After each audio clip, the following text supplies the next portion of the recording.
Hello everybody, welcome to my channel. आज हम class 10th chemistry का चैप्टर नंबर 1 स्टार्ट करेंगे, which is chemical reactions and equations. तो first of all हमें ये जानना है कि केमिकल रिएक्शन होती क्या है। केमिकल रिएक्शन एक ऐसा प्रोसेस है जिसमें नए सब्सटेंस फॉर्म होती है नई प्रॉपर्टीज़ के साथ। इसका मतलब ये नहीं है कि बहुत से टीचर आपको यही बताते हैं केवल कि ये एक कंपाउंड है और एक बी कंपाउंड है, ये मिलकर एक जो कॉम्बिनेशन होगा, ये रिएक्शन करेंगे तो ये सी कंपाउंड फॉर्म करेगा, ये एक केमिकल रिएक्शन है। ये भी एक केमिकल रिएक्शन है। इसके अलावा नेचुरल केमिकल रिएक्शंस भी होती हैं। केमिकल रिएक्शन ये भी है, ये एक एलिमेंट, ये एक एलिमेंट है और एक बी एलिमेंट है। ये दोनों मिलके एक सी कंपाउंड फॉर्म करते हैं। ये भी एक केमिकल रिएक्शन है। इसके अलावा नेचुरल जो हमारी रिएक्शंस हैं, नेचुरल रिएक्शंस, केमिकल, ये रिएक्शन केमिकल रिएक्शन रिएक्शन की शॉर्ट फॉर्म है। केमिकल रिएक्शन जैसे कि शॉरिंग ऑफ मिल्क,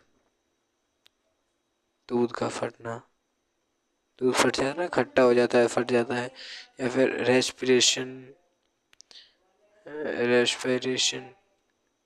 रेस्पिरेशन प्रोसेस है, फोटोसिंथेसिस, सॉरी, एक ये भी एक है, लेकिन ये आप पढ़ेंगे। ये है रेस्पिरेशन, एक एक्सोथर्मिक रिएक्शन है, ये एंडोथर्मिक रिएक्शन है। सिंथेसिस फोटोसिंथेसिस है, या फिर दूध से दही बनना, है ना, और पनीर बनते हैं और बहुत सारे चीज़ बनते हैं। अगर मतलब दो कंपाउंड मिलकर एक कंपाउंड बनाते हैं, इसका ये नहीं है कि दो कंपाउंड ही मिलकर एक कंपाउंड बनाए। एक कंपाउंड भी दो कंपाउंड में टूट सकता है। ये भी एक केमिकल रिएक्शन, मतलब कि कुछ नई प्रॉपर्टीज़ के साथ नई सब्सटेंस फॉर्म होती है, उसे एक केमिकल रिएक्शन कहते हैं। तो डेफिनेशन कुछ इस प्रकार हो सकती है कि it is a process it is a process of combining of combining of substances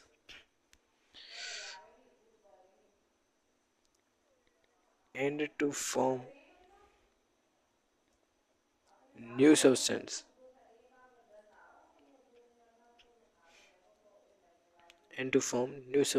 with new properties and to form new properties। ये केमिकल रिएक्शन होती है। इसलिए मैंने भी यही कहा है कि combining of substances combining of substance भी हो सकता है, या फिर सी कंपाउंड से भी A+B बन सकते हैं। जैसे कि CaCO3, calcium carbon monoxide, calcium carbonate टूटेगा तो बनता है CaO+CO2। तो ये भी एक केमिकल रिएक्शन है। ये भी एक कंपाउंड से दो कंपाउंड बने हीट की तरह। हीट सिंबल है, हीट का सिंबल केमिस्ट्री में। तो ये भी एक केमिकल रिएक्शन का हो गया।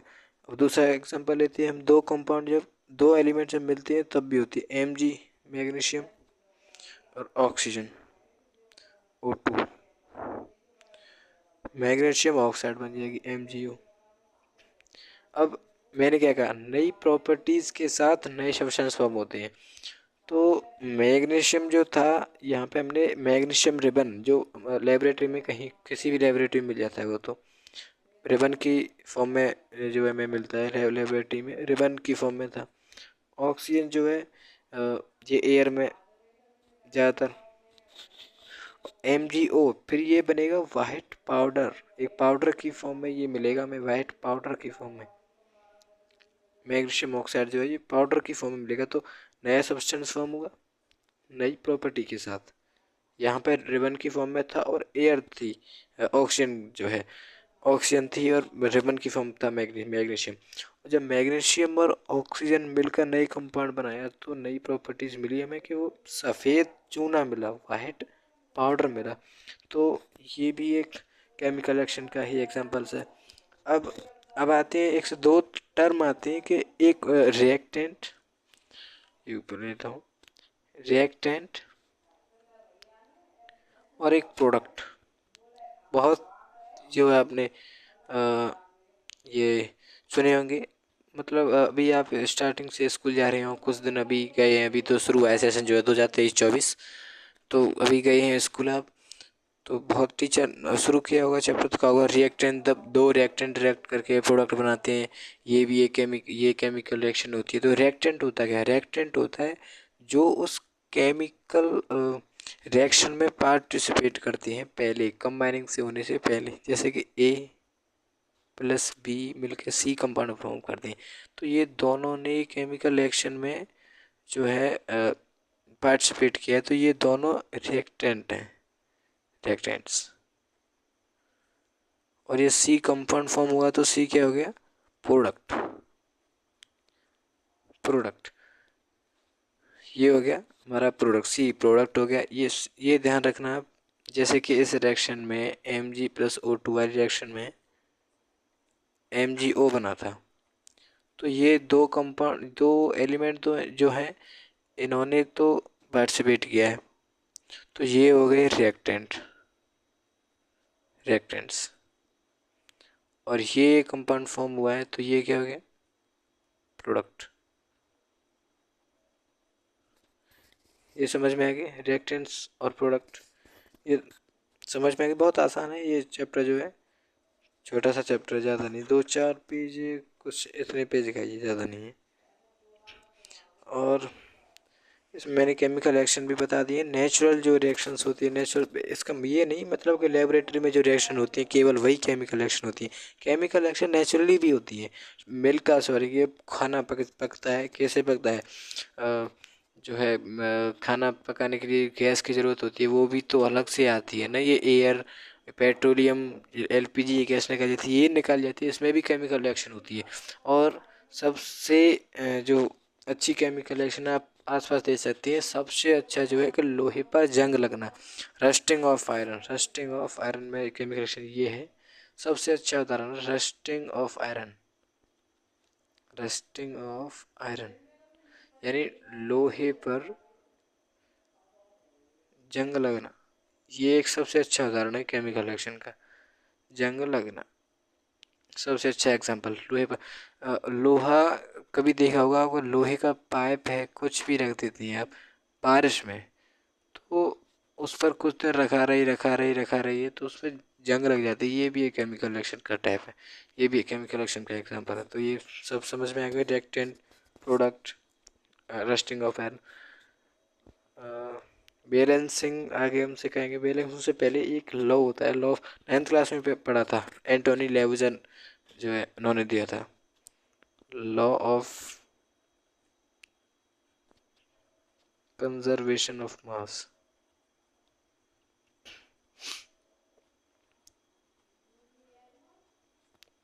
लॉ ऑफ कंजर्वेशन मास क्या कहता है? The mass of reactant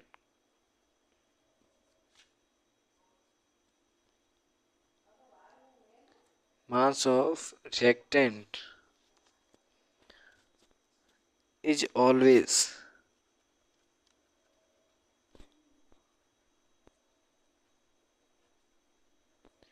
equal to the mass of product during a chemical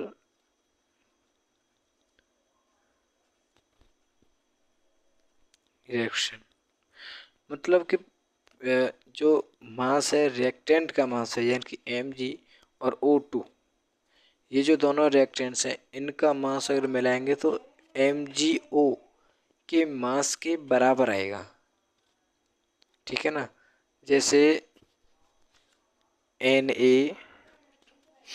Na+Cl, ठीक है, NaCl2, ठीक है, सोडियम और क्लोरीन, तो ये जब रिएक्ट करेंगे तो NaCl बनता है, नमक, सोडियम क्लोराइड जो हम नॉर्मली घर पे यूज़ करते हैं, कॉमन साल्ट।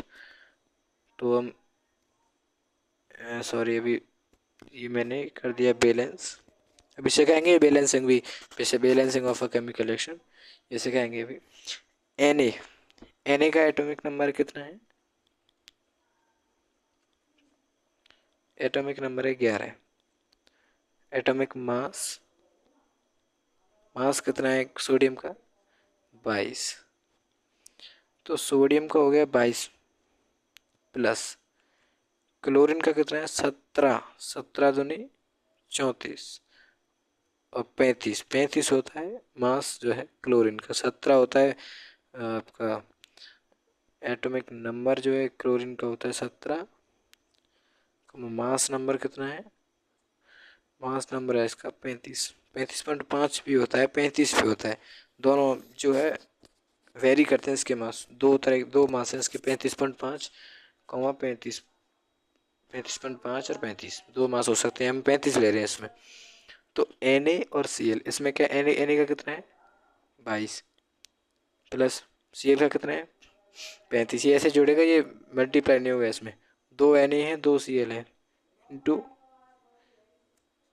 इसमें भी 2 है, ये भी 2 है, ये कितना हो गया?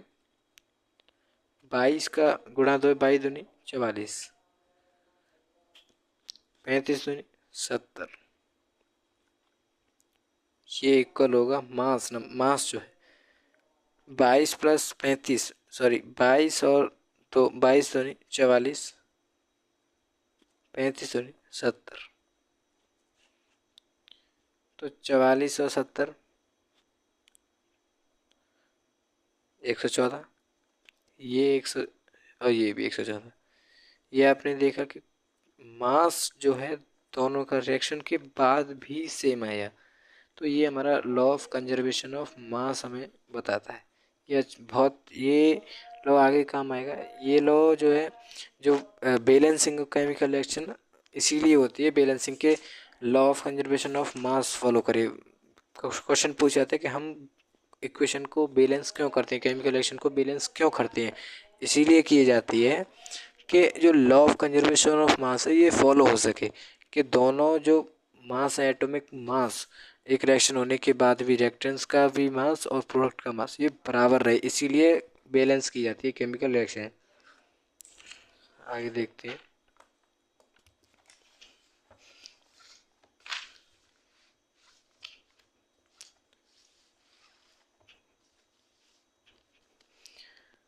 अब आपने ये रिएक्टेंट्स और ये सब पढ़ लिया है, तो अब केमिकल जो रिएक्शन होती है, जब एक केमिकल रिएक्शन होती है तो क्या क्या बदलाव आ सकते हैं, या फिर नॉर्मली अगर केमिकल रिएक्शन हो तो क्या नॉर्मली फॉर्म जरूर होगा, कि इंग्लिश में ये बोला जाता है characteristics. Characteristics of chemical reaction, यानी कि जब केमिकल रिएक्शन होती है तो नॉर्मली क्या बदलाव आते हैं, क्या नॉर्मली फॉर्म होता ही है। तो नॉर्मली ये फॉर्म होता है, पहले तो एक गैस निकलती है, गैस निकलने का मतलब एवोल्यूशन ऑफ गैस का एवोल्यूशन। एवोल्यूशन का गैस कैसे होता है, जो गैस का एवोल्यूशन कैसे होता है, कि हम एक एग्जांपल ले लेते हैं, जैसे कि हमने लिया जिंक का और लेते हैं हम H2SO4, ये क्या सल्फ्यूरिक एसिड। सल्फ्यूरिक एसिड होता है हाइड्रोजन हाइड्रोजन सल्फेट, जिंक और हाइड्रोजन सल्फेट का रिएक्शन हुआ तो जिंक सल्फेट आ जाएगा, ZnSO4 प्लस H2। तो इसमें गैस, हाइड्रोजन गैस जो है ये निकली, ये इवॉल्व हुई। तो ये हो गया पहला कैरेक्टरिस्टिक, एवोल्यूशन ऑफ गैस का इवॉल्व होना, गैस निकली इसमें। तो ये पहला कैरेक्टरिस्टिक हो गया। दूसरा देख लेते हैं हम, दूसरा होता है चेंज इन कलर। ये पूछे जा सकते हैं कि बताइए कैरेक्टरिस्टिक बताइए, जब केमिकल रिएक्शन होती है तो क्या बदलाव नॉर्मली आती है, क्या कैरेक्टरिस्टिक्स हैं एक केमिकल रिएक्शन की। तो दूसरा है change in colour. Change in colour कैसे है, जैसे आप एक रिएक्शन देखते हैं कि सल्फर डाइऑक्साइड, सल्फर डाइऑक्साइड यानी कि SO2 और पोटेशियम डाइक्रोमेट Cr2O7, ये है इसका रिएक्शन जो होगा, इसमें भी कलर में चेंज आएगा, ठीक है। और नॉर्मली रिएक्शन आप वैसे ही बता देता हूँ। एसिड है, सिट्रिक एसिड, एसिड कई तरह के होते हैं, नेचुरल एसिड होते हैं, और लेबोरेटरी में जो एसिड बताए जाते हैं Cl है, HNO3, H2SO4, ये भी एसिड है। ये लेबोरेटरी में जो फॉर्म किए जाते हैं ये अलग एसिड है।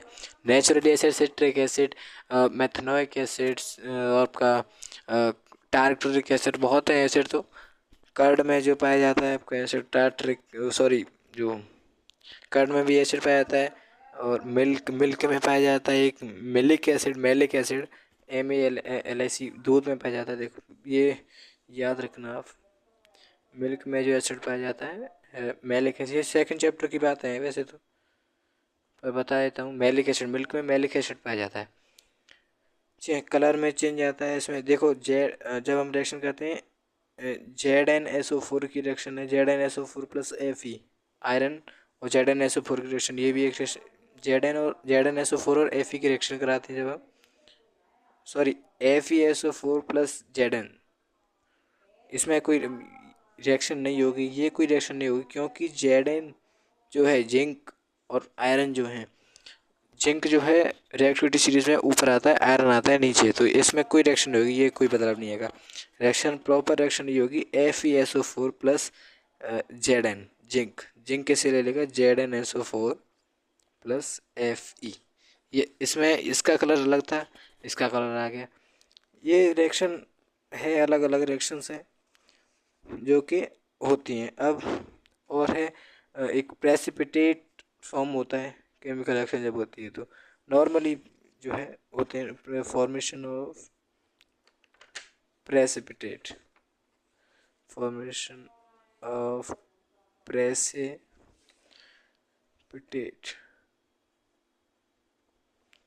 प्रेसिपिटेट का फॉर्मेशन। जैसे प्रेसिपिटेट है क्या, पहले तो ये समझ लेते हैं। ये प्रेसिपिटेट जो वर्ड है ये है क्या, ये प्रेसिपिटेट,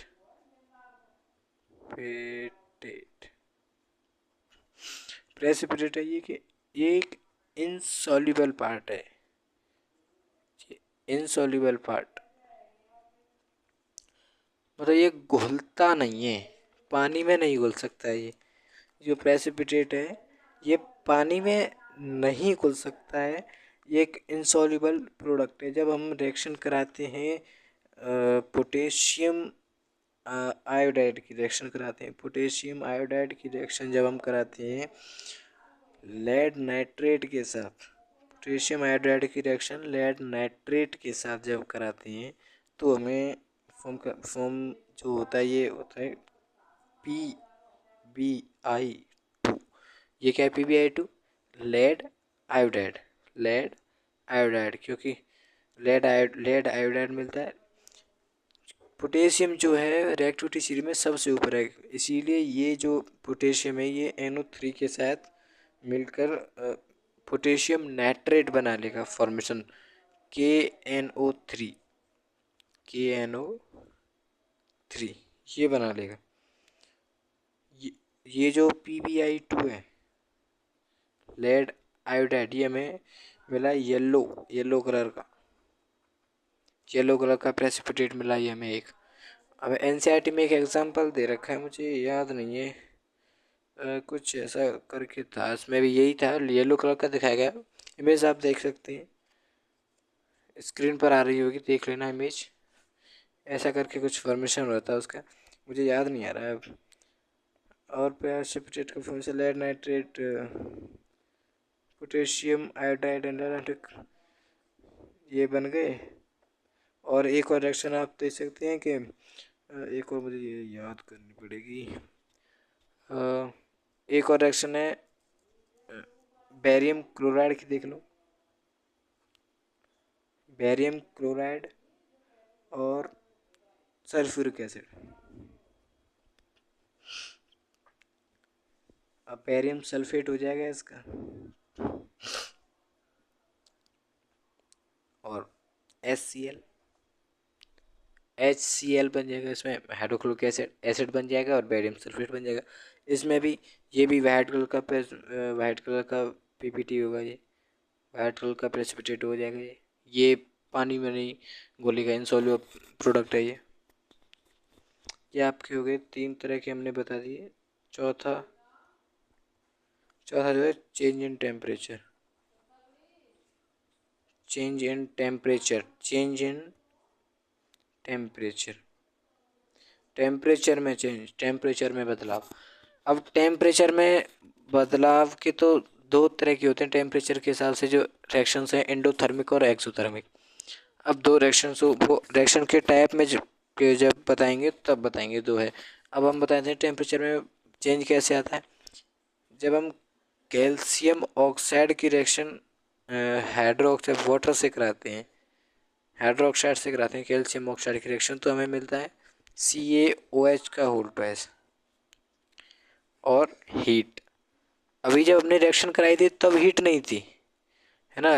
अभी जब हमने रिएक्शन कराई थी तब हीट नहीं थी, हमें हीट नहीं दी थी, लेकिन यहाँ पे हीट निकली ना, हीट इवॉल्व हुई ना, तो टेम्परेचर में चेंज अगर तब तो ये जो है गर्मी नहीं थी, यहाँ पे गर्मी आ गई, हीट हो गई यहाँ पे।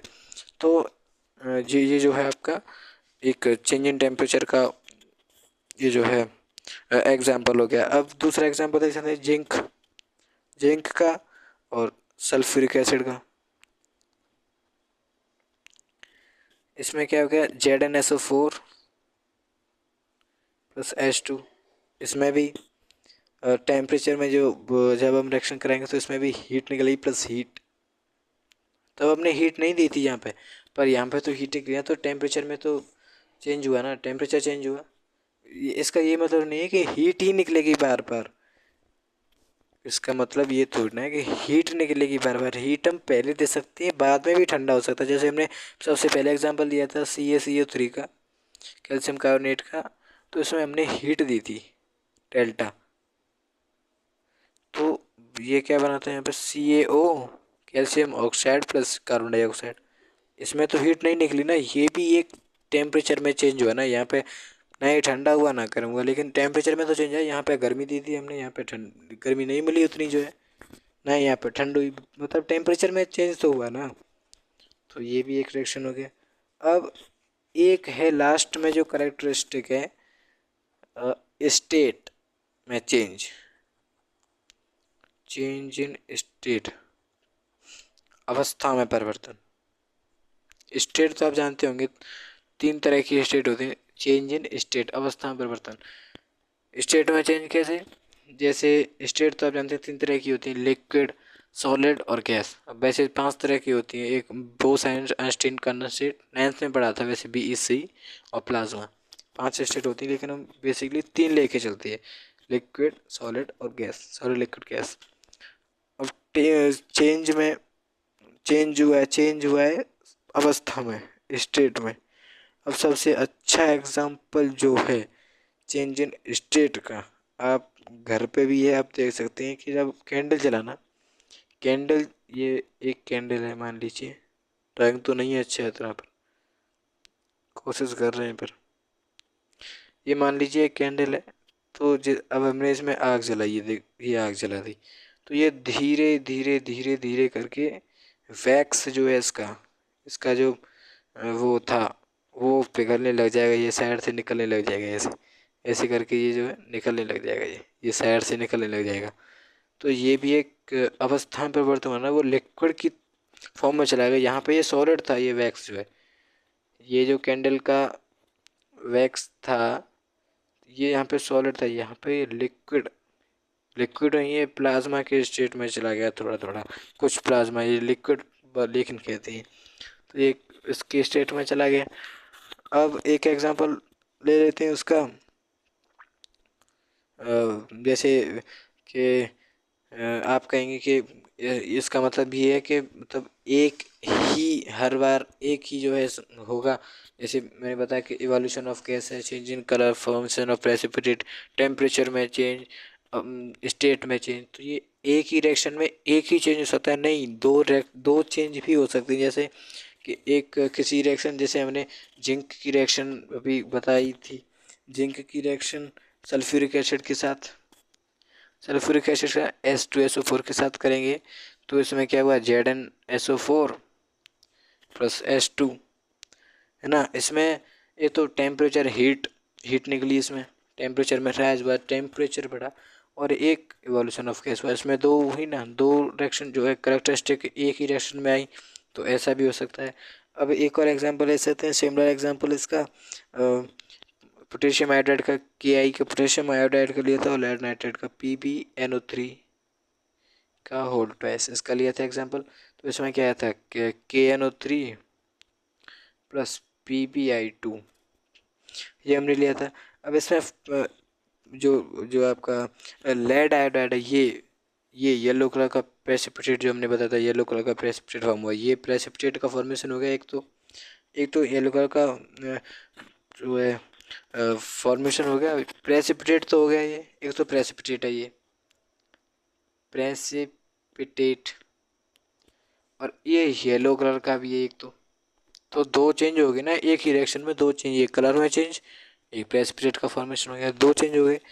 हमें ये 5 हमने करेक्टरिस्टिक जो है केमिकल रिएक्शन की देख लिए। अब हम आते हैं केमिकल इक्वेशन पर। केमिकल रिएक्शन का पार्ट तो बेस है, जो बेस तो आपने क्लियर हो गया होगा। इससे पहले केमिकल इक्वेशन से आने से पहले हम दो चीज़ें बात कर लेते हैं। एक तो है डाइल्यूट, आपने 9th में भी ये पढ़ा होगा, डाइल्यूट और कंसंट्रेट, CONC, कंसंट्रेट। डाइल्यूट का मतलब है कि पानी ज़्यादा, और कंसंट्रेट पानी कम। कम क्या, बहुत, बिल्कुल कम, बहुत कम, बहुत कम। तो डाइल्यूट कहीं लिखा है, इसको डिनोट करते हैं, डाइल्यूट को डिनोट करते हैं DIL से, दिल, और कंसंट्रेट को करते हैं हम CONC। कहीं लेबोरेटरी में ऐसे जो जो बोटल्स होती है लेबोरेटरी की, उसमें ये कभी देखा होगा आपने ऐसे करके, ये ये बोतल हो गई, तो यहाँ पे लिखा रहता है रेड कलर में, HCl की बोतल में देखना CONC, या फिर किसी बोतल में लिखा रहता है कि ये बोतल की, इसमें क्या DIL का मतलब है डाइल्यूट। आप इसमें पानी, ये खतरनाक नहीं। CONC जो लिखा रहता है ये हाथ को जला देगा, ये इसको मतलब लैब में जाएं तो कभी CONC लिख रहा है किसी बोतल पे तो उसको छूना भी मत, ये भाई हाथ को जला देगा ये। एक आपने मूवी देखी होगी, एक पता नहीं कौन सी थी, उसकी जो है दीपिका पादुकोण की, उसके मुंह पे जो फेंक दिया था एसिड, वो कंसनट्रेटेड एसिड था। डाइल्यूट होता तो उतना नहीं होता, कंसनट्रेटेड एसिड था, कितना पानी डाले थे फिर भी नहीं हुआ था कुछ, का मुंह बिल्कुल बेकार हो गया था ना। तो ये कंसनट्रेटेड एसिड को मुंह को बिल्कुल पिघला दिया था। ये हाथ पे डालोगे ना, ऐसे हाथ पे डालोगे तो ये हाथ बिल्कुल उंगली पे डालोगे यहाँ पे तो बिल्कुल पिघल जाएगी, बिल्कुल मतलब कुछ नहीं रहेगा यहाँ पे, जहाँ पे लगेगा कंसनट्रेटेड एसिड डालोगे तो। डाइल्यूट नहीं है, इतना नहीं कुछ करता है ये भी हार्मफुल है, लेकिन हमेशा इसीलिए कहते हैं कि रिएक्शन होती है तो कभी आग जल जाती है, कभी ये फैल जाता है, तभी लैब कोट जरूर पहने के। बहुत बनते हैं ना कि नहीं पहन रही, अब गर्मी बढ़ रही, कौन पहनता है लैब कोट। लैब कोट जरूर पहनना चाहिए अगर रिएक्शन करें तो केमिकल लेबोरेटरी में, तो हमेशा लैब कोट जरूर पहन के करें। अब आते हैं केमिकल इक्वेशन पे। केमिकल के बहुत आसान चैप्टर, आपको लग रहा होगा आसान है, ये तो कुछ नहीं है। केमिकल इक्वेशंस, इसमें क्या है, इस टॉपिक में केमिकल इक्वेशन बेसिकली, अगर मैथमेटिक्स में आप जाते हैं पहले, तो मैथमेटिक्स में ये में बताया जाता है कि दो तरह से दो तरह से जो है लिखे जाते हैं, जो कोई भी नंबर है कि अब लिख सकते हैं 1 2 3 4 5 एक्सेट्रा एक्सेट्रा कुछ भी। तो एक तरह से लिख सकते हैं 1 ऐसे करके, 2, 3, 4, 5 और भी कुछ एक्सेट्रा। तो ये दो तरह से रिप्रेजेंटेशन जो है नंबर का हो गया, एक तो मैथमेटिकली और एक अल्फ़ाबेट्स इंग्लिश के हिसाब से। तो ऐसे ही केमिकल इक्वेशन का है, तो हम ले सकते हैं, मैंने बताया ना Mg प्लस O2, MgO, ये बैलेंस हो गई। अब बैलेंस हो गई, ये है केमिकली जो लिखते हैं, chemically representation, chemically representation, chemical representation हो गया। और अब हम इसे लिखें कि magnesium, magnesium plus oxygen is equal to magnesium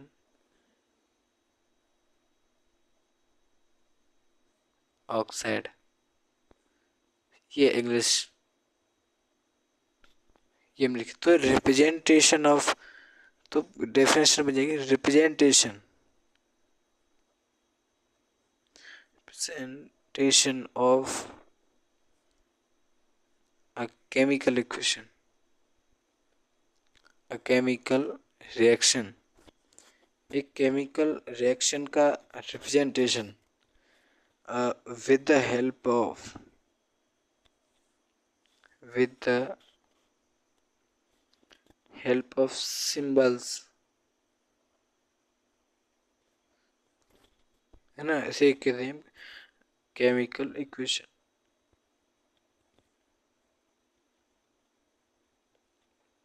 उसे कहते हैं केमिकल इक्वेशन।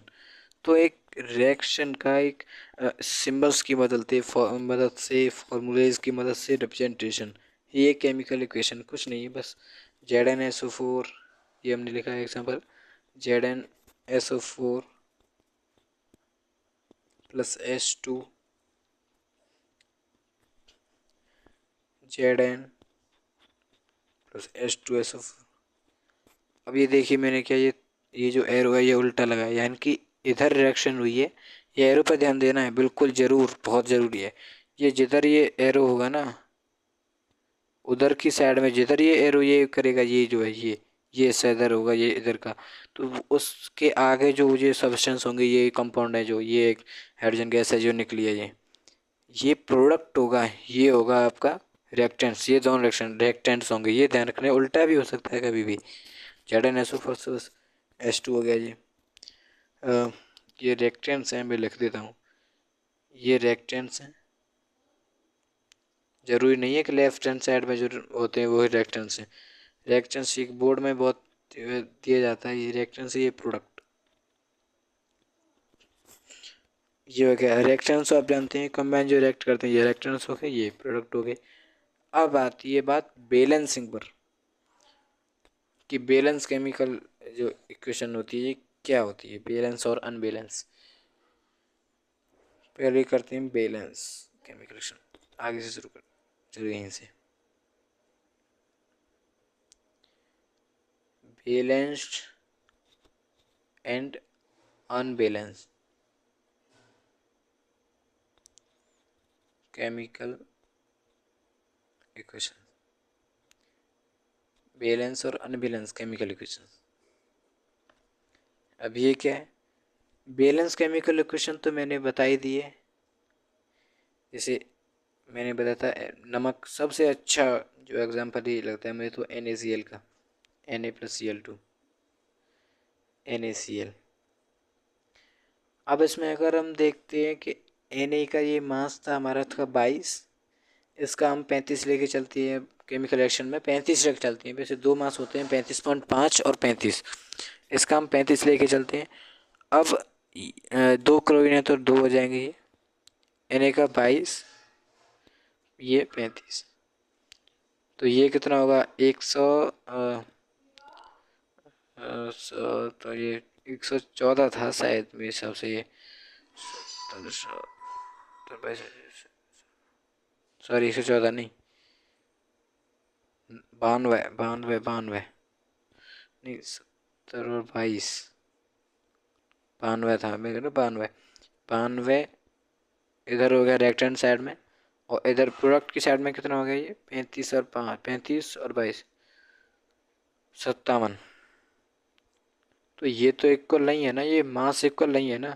तो ये इक्वेशन जो है ये कैसी हो गई, एक अनबैलेंस्ड केमिकल इक्वेशन है। ये केमिकल इक्वेशन तो है, अनबैलेंस्ड केमिकल इक्वेशन। ये गलत हो जाएगी अगर पेपर में आप करोगे, अनबैलेंस छोड़ दोगे इसको तो ये गलत हो जाएगी, अनबैलेंस केमिकल इक्वेशन। बिल्कुल इस पर मार्क्स मिलेगा, ये बिल्कुल काट देगा, ये बिल्कुल 0 मार्क्स मिलेगा इस पर, 0। चाहे आपका शुरू से आप कैसे ला रहे हो करके ये अगर ये गड़बड़ हो गई तो बिल्कुल 0 नंबर है। अब इसमें हम बैलेंस कैसे कर सकते हैं, देखो इधर क्लोरीन कितने हैं 2, इधर कितने हैं 1, क्लोरीन का 1 एटम है, इधर कितने एटम्स हैं 2, इधर है 1, तो यहाँ पे हम 2 लगा दें। ऐसे नहीं कर सकते, यहाँ पे 2 लगा दोगे, बिल्कुल जो कंबाइनिंग है उसके आगे लगेगा।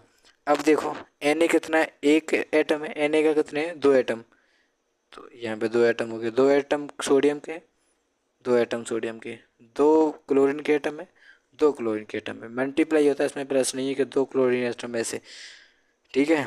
तो अब 22 और 35 का 2 से मल्टीप्लाई होगा, इसमें भी 2 से होगा, अब आएगा 114 इक्वल टू 114। अब ये होगी केमिकली इक्वेशन में, इसमें नंबर पूरे मिलेंगे, ये बिल्कुल सही है। ये 2 नंबर, कितने भी नंबर क्वेश्चन है फुल मार्क्स, इसमें फुल मार्क्स मिलेंगे। ये है, ये हमें बिल्कुल ध्यान रखना है, हमेशा एक इक्वेशन को बैलेंस जरूर करना है। और बैलेंस क्यों करनी होती है, क्वेश्चन है कि why be balance an equation, equation को हम बैलेंस क्यों करते हैं, बिकॉज द इक्वेशन, ये शॉर्ट फॉर्म है एम एन, इक्वेशन के ऊपर एम एन लगाते हैं तो इक्वेशन की शॉर्ट फॉर्म होती है, because the M N should follow the law of, बोलते चलना साथ साथ, law of conservation of mass, law of conservation of mass को फॉलो करे। Law of conservation of mass क्या है कि रिएक्टेंट के साइड जो जो मास था रिएक्शंस का वो होगा प्रोडक्ट के मास के बराबर, यानी कि NaCl का जो मैंने लिया था यहाँ पे, ये देखिए NaCl, ये तो 114 और 114 ये बराबर मास आ गया, मास नंबर दोनों का बराबर आ गया, तो ये बैलेंस केमिकल रिएक्शन है, यही ये chemical sorry law of conservation of मास है, मतलब दोनों साइड जो है मास बराबर होना चाहिए। ये हो गया बैलेंस और अनबैलेंस केमिकल रिएक्शन, ठीक है। अब ये मास के और वो भी कहता है law of conservation of mass reactants के साइड, और दूसरी definition law of conservation of मास की ये भी बहुत किताबों में कि मास can neither be created nor be destroyed during a chemical reaction, mass can neither be created. पर ये बहुत ज़्यादा जब रिएक्शन होती है ना, वो एक हाई लेवल पर रिएक्शन होती है, उसमें कुछ मास जो है हमारा अलग हो जाता है, कुछ गैस की फॉर्म में अलग निकल जाता है मास, तो होता है ये आगे चल के फेल हो जाता है वैसे ये जो लॉ है ये, पर अभी नहीं है, आपको भी बहुत काम आएगा, ये बहुत जो है ज़रूरत है law. Neither be created nor be destroyed, ये आगे की रिएक्शंस होती हैं, बड़ी हाई लेवल पर जो रिएक्शन होती है वहाँ पे जो थोड़ा थोड़ा मास है वो डिक्रीज हो जाता है, मतलब कहीं ये पता नहीं, अभी तो पता नहीं चल पाया ये कैसे क्या है, ये क्यों, मतलब लॉ जो आगे चल के फेल हो जाता है, ये अभी छोटे बेसिक्स पे तो ये चलता है लॉ, और बड़े बेसिक्स पे ये फेल हो जाता है law. nor be nor be created nor be destroyed during a chemical reaction, एक केमिकल रिएक्शन के दौरान मास को ना बनाया जा सकता है ना ही नष्ट किया जा सकता है ड्यूरिंग अ केमिकल रिएक्शन, ठीक। अब ये हमने समझ लिया। अब बैलेंसिंग कैसे करते हैं, बैलेंसिंग तो बहुत तरीके से हो सकती है, बैलेंसिंग केमिकल रिएक्शन की बैलेंसिंग तो बहुत तरीके से हो सकती है, लेकिन आप सबसे अच्छा एग्जांपल एक एक एटम को पकड़ते चलो और करते चलो। ये तो बहुत बेकार है, ये बता था स्क्वायर में जो करते हैं वो बहुत लॉन्ग है। जो एक एक एटम को पकड़ते चलो, इसमें नहीं है। देखो पहले एक एक एटम पकड़ो। Na सोडियम पकड़ा हमने, सोडियम, और क्लोरीन का है सोडियम सोडियम। इधर कितना है, एक एटम है, इधर है एक एटम, बैलेंस है। क्लोरीन का दो एटम है, यहाँ पे एक एटम है, ये बैलेंस नहीं है, ये अनबैलेंस्ड है। तो हम ऐसे नहीं कर सकते कि यहाँ पे दो लगा देंगे, ये नहीं, ये गलत है। ये इसके Na के साथ कंबाइन है, इधर की प्रोडक्ट साइड में ये NaCl जो है, ये क्लोरीन जो है ये Na के साथ कंबाइन है। तो हम ऐसे नहीं, अलग नहीं लगा सकते, Na के आगे लगाना पड़ेगा, यानी कि दोनों जो ऐसे ब्रैकेट नहीं लगाएंगे हम, सीधा केवल दो लिख देंगे। तो दोनों के लिए Na और Cl के लिए, सोडियम क्लोराइड के लिए, दोनों के लिए दो दो, मतलब इनका मास का 2 गुना हो जाएगा यहाँ पे। अब यहाँ पे Na का एक एटम है, यहाँ पे 2 एटम है, तो ये भी अनबैलेंस्ड है, इसके आगे 2 लगा दिए। Na का 2, Na का 2, क्लोरीन का 2, क्लोरीन का 2। ये नहीं होगा, ऐसे नहीं लगाया जाएगा। अब 114 बराबर 114, ये मास आ जाएगा, आप निकाल लेना, यही हो जाएगा। और ऐसे ही मतलब हर एक केमिकल रिएक्शन में आपको ऐसे ही बैलेंस करना है, एक एक एटम पकड़ो और बैलेंस करो, बस। ये दोनों जो हैं बराबर हो गए, Na का मास भी बराबर है, क्लोरीन का मास भी बराबर है, इधर के साइड में भी, इधर भी 114 बराबर 114, बिल्कुल ये एक बैलेंस केमिकल रिएक्शन है। अब ऐसे ही बैलेंस करना है। ये दूसरा जो हिट एंड ट्रायल मेथड, ये मेथड है, वो लॉन्ग मेथड है, आप करते रहोगे क्या करोगे, ये वो भी है, लेकिन आसान है। मेथड तो सभी आसान है, मुझे तो यही आसान लगता है। एक एक एटम पकड़ते चलो और बैलेंस करते चलो, बस आसानी से बैलेंस हो जाता है, बहुत आसानी से।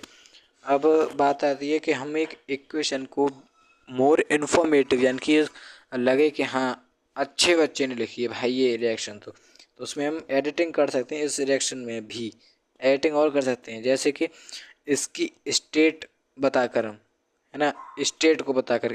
स्टेट कैसे बताएंगे, एन एन है, जैसे Cl है, ये गैसेस की फॉर्म है, ये जो सॉलिड की फॉर्म में, ये इधर भी सॉलिड की फॉर्म में, ये यहाँ पे अलग की फॉर्म में था, ये भी स्टेट अलग थी इसकी, ये अलग स्टेट हो गई, एक सॉलिड स्टेट में आ गया यहाँ पे। अब जैसे कि अब हम एक रिएक्शन है, ये जानी मानी रिएक्शन है, ये बहुत बताता हूँ मैं। H2SO4, ये मिलके बनाया ZnSO4 प्लस हाइड्रोजन। तो इसमें हम बता सकते हैं कि Zn है, ये सॉलिड स्टेट में, तो S लिख दिया यहाँ पे। H2SO4 है, ये एक्वस में है, H2SO4, H2 सल्फ्यूरिक एसिड, ये एक्वस में डाइल्यूट भी हो सकता है, कंसनट्रेटेड भी हो सकता है, ये हमें दिया नहीं है अभी। डाइल्यूट लिखेंगे यहाँ पे हम, आगे इसके आगे डाइल्यूट लिख देंगे, तो डाइल्यूट हो गया, यानी कि पानी ज़्यादा है, ये हमें हार्म नहीं करेगा, कर सकता है थोड़ा थोड़ा, लेकिन इतना नहीं करेगा, ये हार्म नहीं करेगा। तो H2SO4 के आगे हम एक्वस, यानी कि लिक्विड एक्वस कुछ भी लिख सकते हैं आप, एक्वस फॉर्म है। एक्वस सॉल्यूशन क्या होता है जानते हैं, एक्वस सॉल्यूशन, एक्वस सॉल्यूशन होता है पानी का, AQUEOUS,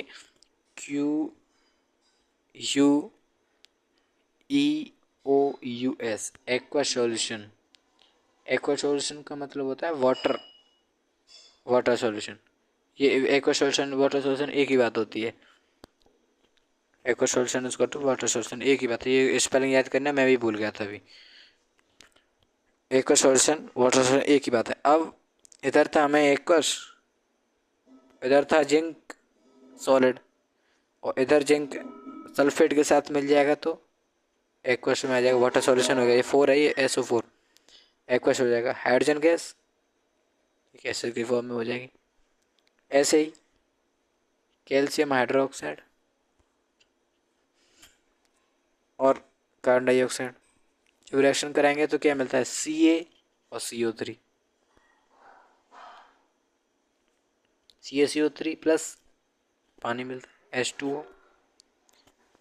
ये यहाँ पे वाटर सॉल्यूशन में था, कार्बन डाइऑक्साइड गैसेस स्टेट में थी, ये सॉलिड हो जाएगा CaCO3। जो ये ताजमहल बनाने में जो पत्थर लगा ना, CaCO3 बना, संगमरमर पत्थर जो है, सफ़ेद पत्थर जो कैल्शियम कार्बोनेट, वाइट प्रेसिपिटेट जो है, ये यही CaCO3, ये सफ़ेद पत्थर था। वाटर लिक्विड, एक्वस, एक्वस लिख दो, लिक्विड एक ही बात है, कुछ नहीं। वाटर है ये calcium carbonate, calcium oxide, sorry carbon dioxide और कैल्शियम हाइड्रोक्साइड। ये एक इक्वेशन जो है इन्फॉर्मेटिव बन सकती है उसकी स्टेट को लेकर।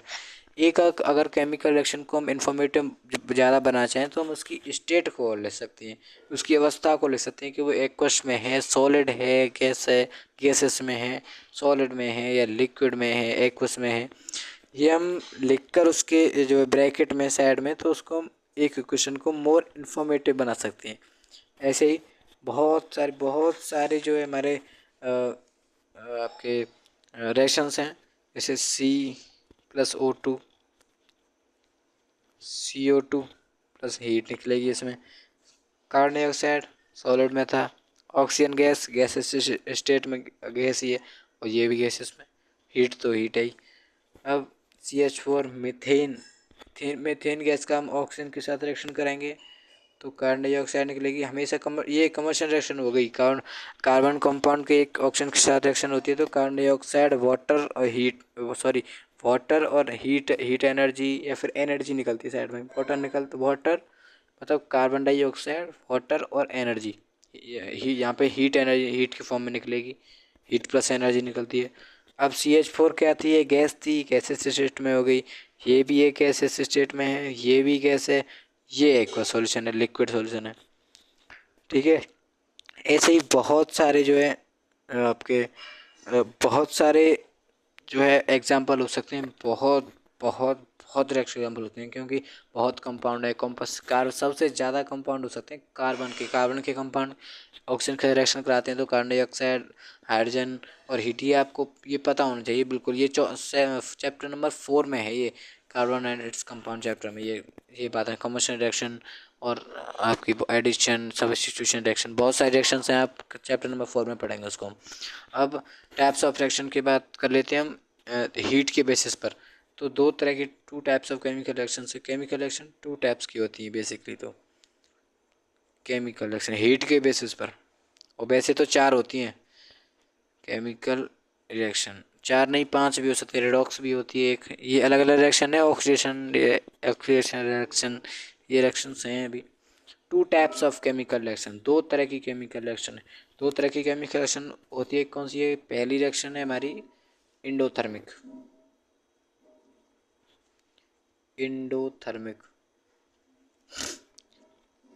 और दूसरी है एक्सोथर्मिक, RXN, यानी कि रिएक्शन। इंडोथर्मिक और एक्सोथर्मिक। इंडो यानी कि इन होना, अंदर आना है, अंदर यानी कि हम लगाएंगे हीट, अंदर से हीट मिलेगी इसमें, हीट अंदर से, और यहाँ से हीट इवॉल्व होगी यहाँ से ही, यानी कि हीट बाहर निकलेगी इससे। जो हमने एक रिएक्शन कराई थी CaCO3 की रिएक्शन, जब हमने कराई थी, जब इसमें हीट डाली थी, यानी कि हमें हीट यहाँ से दी है, हीट इस एग्जाम्पल में लगाई है, हीट रिएक्शन में लगाई है, तो हमें बना था CaO+CO2, कार्बन डाइऑक्साइड और कैल्शियम ऑक्साइड बना था। तो उसमें हीट हमने दी है, ना कि हीट निकली है, तो ये एक इंडोथर्मिक का जो है आपका एग्जाम्पल है। इंडोथर्मिक का एग्जाम्पल हो गया। एक एक्सोथर्मिक का रिएक्शन का एग्जाम्पल है, सबसे अच्छा एग्जाम्पल है रेस्पिरेशन प्रोसेस। एक फोटोसिंथेसिस हो रहा है इंडोथर्मिक का, फोटोसिंथेसिस प्रोसेस, C6H12O6, ये जो बनता है ना, ये फोटोसिंथेसिस, ये तो मैं ये बता रहा हूँ रेस्पिरेशन का, ये फोटोसिंथेसिस से बनता है। ये CO2+H2O क्लोरोफिल की प्रेजेंस में और हीट की प्रेजेंस में, ये C6H12O6 ग्लूकोज जो बनता है, इसमें हीट हमें लगानी पड़ती है, इसमें हीट जो लगानी पड़ती है। तो ये फोटोसिंथेसिस का है, ये भी एक जो एक इंडोथर्मिक रिएक्शन है। इंडो का एग्जांपल है ये। अब हम एक एक्सोथर्मिक रिएक्शन का एग्जांपल लेते हैं, इसका उल्टा, बिल्कुल फोटोसिंथेसिस का उल्टा, रेस्पिरेशन प्रोसेस। रेस्पिरेशन ये है एक्सोथर्मिक रिएक्शन का एग्जांपल है ये। बहुत अच्छे एग्जांपल है ये, आपने बहुत ज़्यादा सुने होंगे ये। सबसे अच्छा एग्जांपल यही है, सबसे अच्छा एग्जांपल यही है भाई। इसमें एनर्जी जो निकलती है रेस्पिरेशन में। हाँ, और इसमें हीट निकल सकती है, और किसके साइड में CaCO3 का मैंने इसमें हीट लगती है। और जब दो रिएक्शन जब होती हैं, CO2 और CaO निकलती है तो CO बनता है। इसमें ये हीट हमने लगाई नहीं, इसमें हीट निकलेगी तो CaCO3 जो है लास्ट में जाके, और इसमें कुछ नहीं है। और आपने ये समझ लिया एंडोथर्मिक और exothermic types of reaction, 2 types of reaction आपने आज समझ लिए। तो समझ आई होंगी वैसे, आराम आराम से अभी शुरू से लेके चल रहा हूँ तो बेसिक्स है कुछ। अब होमवर्क है आज, होमवर्क भी आज दे देते हैं। बैलेंस करना है केमिकल रिएक्शन को। आराम से होमवर्क देखिए, आप घर करेंगे जिसको होमवर्क ये बैलेंसिंग करनी है आपको। हाइड्रोजन और कैल्शियम क्लोराइड, सॉरी क्लोरीन, तो हाइड्रोजन क्लोराइड, ठीक है, HCl, इसकी बैलेंसिंग करनी है। पहला है हाइड्रोजन, इसकी बैलेंसिंग करनी है। और मीथेन प्लस O2, ये मिलके कार्बन डाइऑक्साइड प्लस वाटर बनता है, और प्लस एनर्जी निकलती है। वो बैलेंसिंग के इसमें नहीं लिखती, हम इसमें लिखते हैं केवल। ये तीसरा,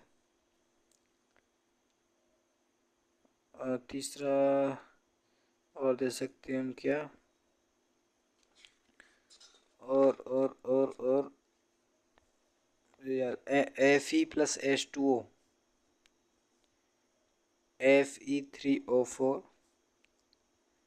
मुझे नहीं पता है, कुछ एग्जाम इसमें बैलेंस भी हो सकती है, बैलेंस नहीं भी है, आप देखना कल जो करके लाना आप। और एग्जाम्पल हो सकता है कॉपर सल्फेट और NaOH, सोडियम हाइड्रोक्साइड। इसकी रिएक्शन कराते हैं CuOH का whole twice plus Na2SO4, sodium sulphate. इसका ये करके लाना आप।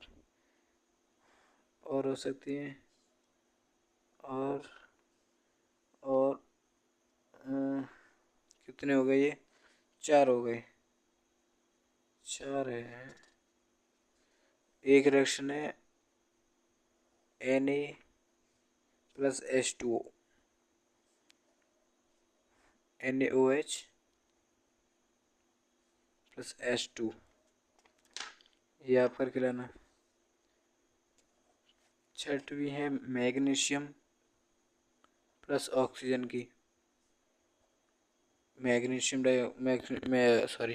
Magnesium oxide.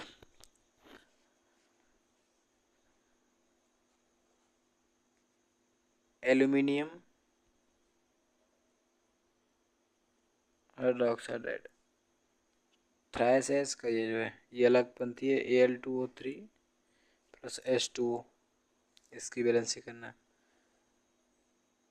और दे सकते हैं हम बैरियम क्लोराइड प्लस H2SO4,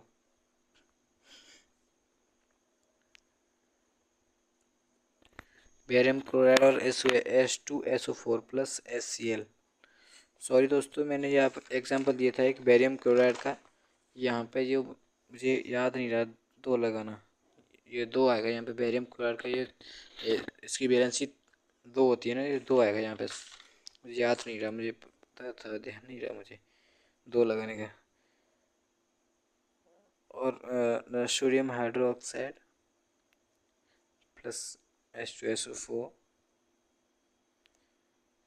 इसको Na2SO4 प्लस H2O, इसका रिएक्शन ये आप करके लाना बैलेंसिंग। और एक लास्ट जो है अमोनिया का है, ammonia plus copper oxide, sulphuric oxide, ये बहुत कुछ नाम है इसके, नाइट्रोजन और जो वाटर, सॉरी इधर।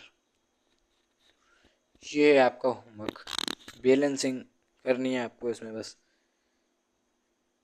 और कुछ नहीं है। ठीक ठीक, और क्या दे सकते हैं? बैलेंसिंग हो गई और आपको रिएक्शंस बता दी हैं।